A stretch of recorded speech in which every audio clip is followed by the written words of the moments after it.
Why is it important to discuss the migration and poverty paradigm? Why do we not focus on the more positive discourse of migration and wealth and what migrants contribute to societies?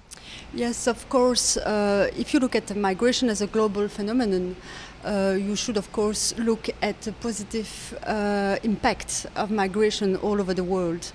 But I guess that during this General Assembly we will speak about the poverty we're living in Belgium or in other member states and at the level of Europe.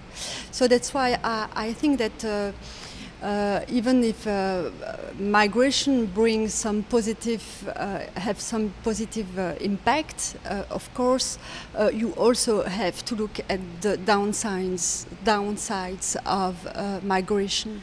So why shouldn't we talk about it? I think that's because there is a fear of stigmatizing migrants, and a lot of people are afraid to talk about migration and poverty together because they think that we will then feed the arguments of the extreme right wings. And then for the left wings, it's not a very politically correct issue. For the right center wings, it's not very high on their agenda. So that's why I think there is a role for foundations then.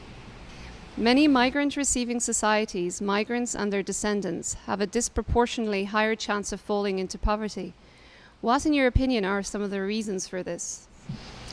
I think first the best way to stay out of poverty is to have a job. And the rate of unemployment within the migrant communities is very high within the first generation, but also within the second and the third generation. And for example, if you look at the migrants coming, for example, to Belgium, the Turkish or the Moroccan community, a lot of them are unemployed, and the reason for this is also that they still have a very low qualification.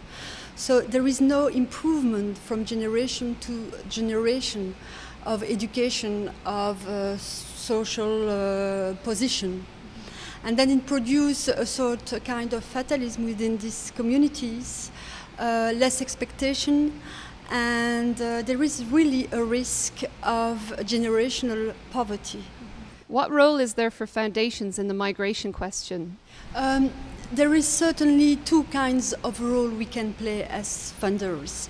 First of all, I think we have constantly to alert public authorities about the worsening situation of migrants. So alerting public authorities by organizing advocacy activities, by publishing studies is very important. Another role for foundation is our convener role.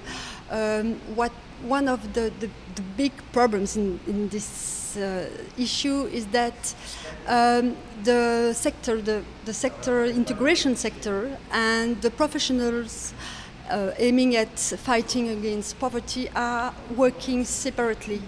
So we can bring those people around the same table and try to exchange their expertise. What means do foundations use to address poverty and marginalization of migrant communities? So it depends very much of your entry door.